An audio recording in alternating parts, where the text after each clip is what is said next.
Friends, ఈరోజు మనం జపాన్లో ప్రజలు ఎక్కువ సంవత్సరాలు ఆరోగ్యంగా ఏ ఏ ఫుడ్ హ్యాబిట్స్ వల్ల ఉండగలుగుతున్నారు అనే విషయం మనం చెప్పుకుందాం.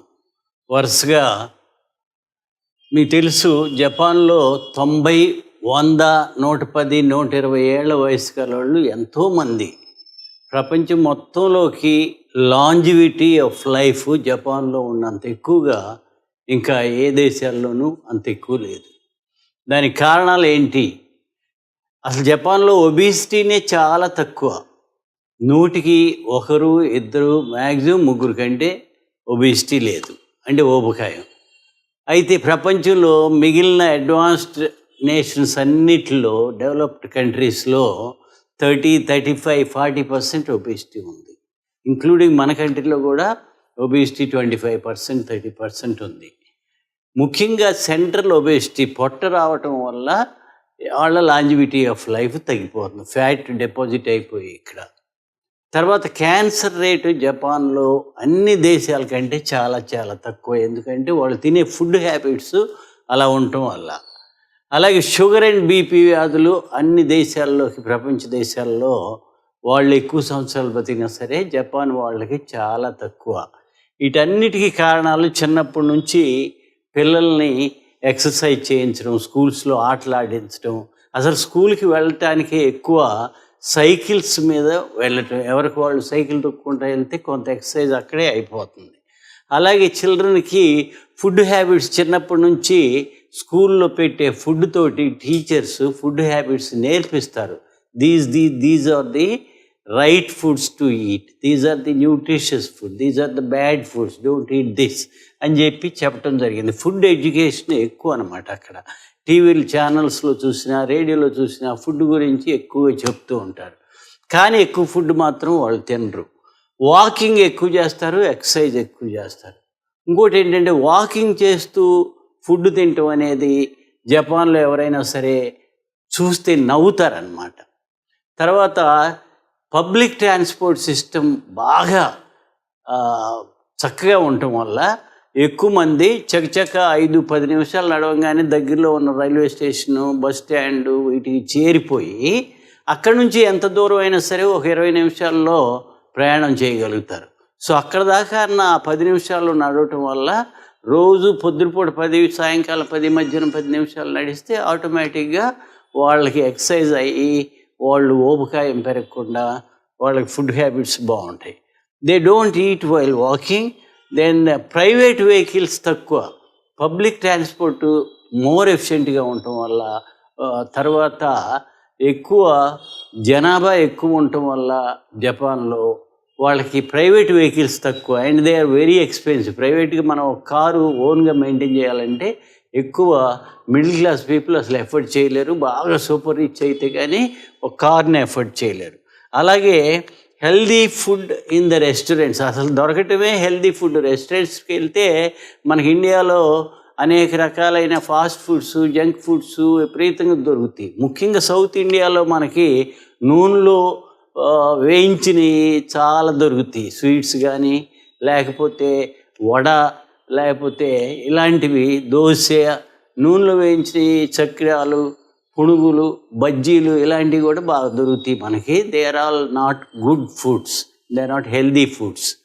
అలాగే ఫుడ్ ఈజ్ మోర్ ఎక్స్పెన్సివ్. అసలు కొనుక్కోవాలంటేనే జపాన్లో వచ్చే జీతంలో బయట తినాలంటే సగం జీతం పైన ఫుడ్ పోతుంది. కాబట్టి వాళ్ళు ఫుడ్కి ఎక్కువ ఖర్చు పెట్టడానికి బయట ఇష్టపడరు. వండుకొని తినడం, ఇంట్లో వండుకొని తిన్నప్పుడు ఆటోమేటిక్గా రైట్ ఫుడ్ తినగలుగుతారు. అలాగే వాళ్ళది portion size and plate size very small. And వాళ్ళు కప్పుల్లో కూడా చిన్న చిన్న కప్పుల్లో కాఫీలు తాగటం వల్ల, అలాగే most of them eat less than 2500 calories కంటే, 2500 క్యాలరీస్ కంటే తక్కువ తింటారు. అండ్ సాఫ్ట్ డ్రింక్స్ ఉన్నాయి చూసారా, కూల్ డ్రింక్స్, వీటి they say no to all of them. అలాగే గ్రీన్ టీ ఎక్కువగా తాగుతారు. గ్రీన్ టీ తాగటం వల్ల ఎన్నో యాంటీ ఆక్సిడెంట్స్, తర్వాత క్యాన్సర్ ప్రివెంటింగ్ పదార్థాలు, తర్వాత అసలు ముందు క్రేవింగ్స్ అనేవి మనకి రావు. గ్రీన్ టీ తాగటం వల్ల ఎన్నో ఉపయోగాలు ఉన్నాయి. ముఖ్యంగా గ్రీన్ టీ ఫ్రీగా కూడా రెస్టారెంట్స్లో సర్వీస్ చేస్తూ ఉంటారు. వాళ్ళు మధ్యాహ్నం భోజనం చేసేటప్పుడు కూడా పక్కన గ్రీన్ టీ పెట్టుకొని తాగుతుంటారు. వేరే ఇతర దేశాల్లో సాఫ్ట్ డ్రింక్స్, షుగరీ డ్రింక్స్ ఎక్కువ పెట్టుకు తాగుతుంటారు. తర్వాత వీటిలో ఎక్కువ తినరు, ఎందుకంటే గ్లూటెన్ అనేటువంటి పదార్థం వీటిలో ఉండి వాళ్ళకి ఆటోఇమ్యూన్ డిజార్డర్స్, ఎలర్జీస్ ఇలాంటివి ప్రొడ్యూస్ చేస్తాయని వీటికంటే కూడా హోల్ రైస్, మొత్తం పొట్టు తీయని ధాన్యం అంటే ముడి బియ్యం ఎక్కువగా తినటం వల్ల వాళ్ళకి హెల్త్ బాగా ఉంటుంది. అలాగే క్వినోవా అనే ఒక రకమైనటువంటి పంట వాళ్ళకి ఎక్కువ పండుతుంది. సో క్వినోవా ఎక్కువ తింటారు. అలాగే ఫెర్మెంటెడ్ ఫుడ్స్ అంటే పెరుగు కానీ, తర్వాత పచ్చళ్ళు మనలాగా ఆయిల్లో వేసుకొని కాకుండా వాళ్ళు ఏం చేస్తారంటే కూరగాయ ముక్కలు తరిగి ఒక యాసిడ్ లాంటి దాంట్లో, ఒక నిమ్మకాయ రసంలో ఇలాంటి దాంట్లో వేసుకొని తినటం వల్ల వాళ్ళకి ఆరోగ్యం బాగుంటుంది. ఫెర్మెంటెడ్ ఫుడ్స్ ఎక్కువ తింటారు.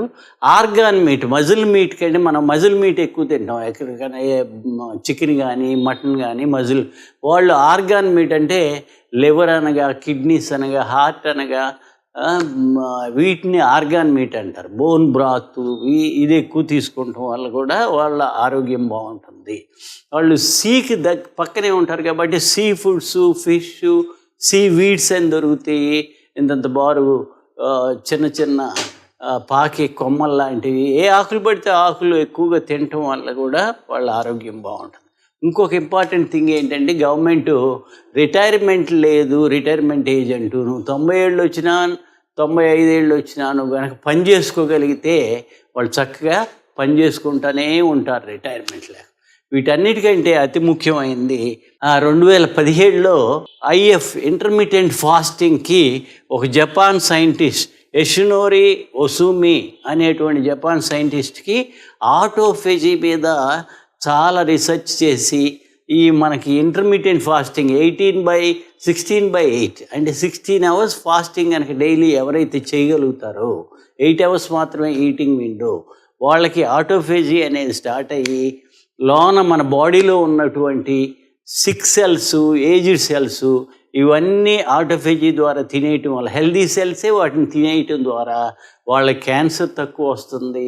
ఎవరైనా కానీ 16 అవర్స్ ఫాస్టింగ్ ఎవరు మెయింటైన్ చేస్తారో వాళ్ళలో దాన్ని ఇంటర్మీడియట్ ఫాస్టింగ్ అంటారు. ఆటోఫేజీ ఉండటం వల్ల వాళ్ళకి క్యాన్సర్ తక్కువ, ముసలితనం తక్కువ, ఎక్కువ సంవత్సరాలు బ్రతకగలుగుతారు. వాళ్ళకి బీపీ, షుగర్లు తగ్గిపోతాయి. వీటన్ని థైరాయిడ్ తగ్గుతుంది. తర్వాత ఎలర్జిక్ డిజార్డర్స్ ఎక్కువ రావు, ఆటో ఇమ్యూన్ డిసీజెస్ వాళ్ళకి తక్కువగా వస్తాయి. ఇవన్నీ కూడా జపాన్ వాళ్ళు ఎక్కువ సంవత్సరాలు లాంజివిటీ ఆఫ్ లైఫ్ ఎక్కువగా ఉండటానికి 100 ఏళ్ళు దాటి కూడా బ్రతకటానికి కారణాలు ఇవన్నీ చెప్పుకున్నాము. Thank you for your patient listening.